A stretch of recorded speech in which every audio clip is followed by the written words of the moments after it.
everyone! Welcome back po dito sa channel namin. Ngayong araw na to ay magluluto tayo ng baka. Ito yung ingredients niya. Meron tayong carrots, patatas, bell pepper na kulay pula at saka kulay green. Tsaka syempre meron tayo dito tomato sauce. At saka wala tayong gata kasi nakakaumay ang gata para sa akin. Kaya all-purpose cream ang nilagay natin. Liver spread, syempre di mawawala yan.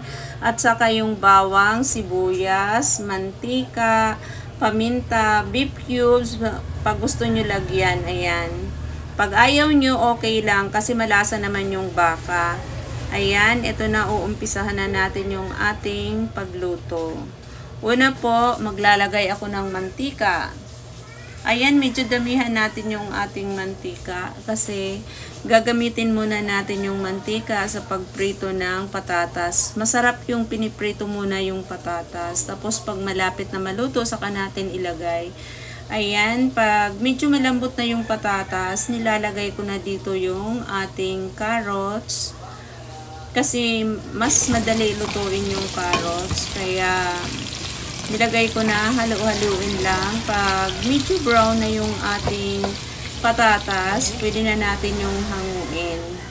Kung ayaw nyo naman ng medyo brown, pwede na to hanguin. Basta lumambot lang yung ating patatas. Ayan, hinango ko na. Ngayon, babawasan ko yung mantika, tapos igigisa ko na yung ating bawang. At ito na nga, nandito na yung ating bawang. Halo-haluin lang natin para hindi masunog yung ating bawang. Tapos pag medyo brown na ang ating bawang, isusunod na natin yung ating sibuyas. Halo-haluin lang natin. Pag malambot na yung ating sibuyas, maglalagay tayo ng asin. At saka ilalagay na natin yung karning baka. Ayan, pagka ilagay natin, haluin natin. Tapos pagkahalo natin, takpan natin, hayaan lang natin na lumabas yung tubig na galing sa karne ng baka. At ito na, tinakpan na natin. Ayan, binuksan ko ulit. Tapos haluin ko, baliktadin ko. Ayan, kung nakita nyo, meron siyang tubig na. Yung galing yan sa karning baka, yung katas yan. At ito na, kailangan matuyo muna yung tubig na yan bago ko maglalagay ng tubig ulit. Patutuyuin muna natin yan. Ayan, tuyo na yung tubig. Ilalagay ko na dito yung ating tomato sauce. Kasi wala na yung tubig niya, kaya ilagay na natin yung ating tomato sauce. Tapos halo-haloin natin. Pag nahalo na natin yung ating tomato sauce, ilalagay natin yung tubig. Tutubigan natin to ng marami para mas lumambot yung ating karning baka kasi matagal ito palambutin. Kaya lagpas sa karning baka yung ating tubig nito. Ayan. Tatakpan ko to para kumulo siya, para mabilis kumulo siya. Halo-haluin muna natin bago takpan para magkalat yung ating tomato sauce. Ayan, tatakpan na natin ito.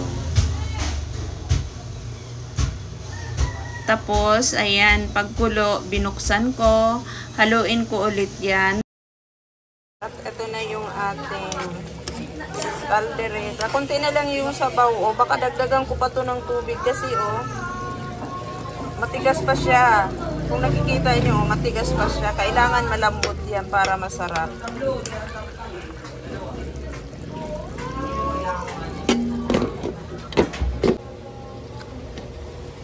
Ayan, tinubigan ko ulit siya. Lagay natin yung liver spread. Ayan.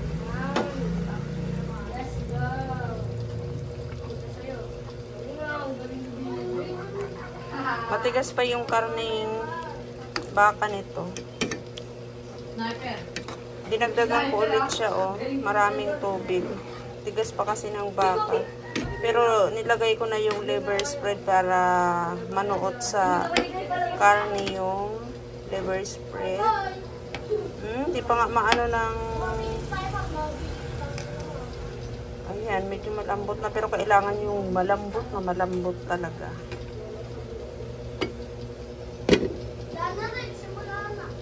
Yan na yung ating kalderitang baka. Aray, wala tayong gata kaya maglalagay tayo ng all-purpose cream. Malambot na kasi to eh. Ayan, nilagay ko na yung all-purpose cream. Haluin natin.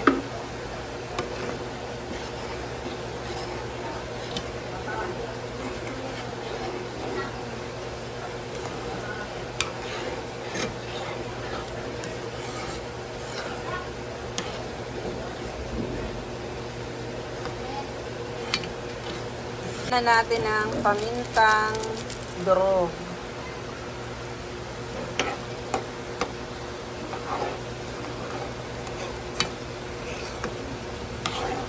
Maya-maya natin ilagay yung ating patatas.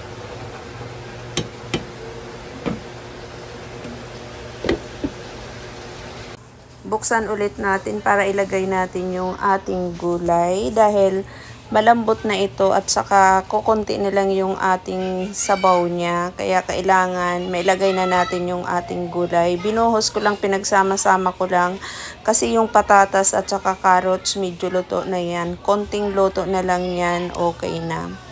Haluin natin. Ayan.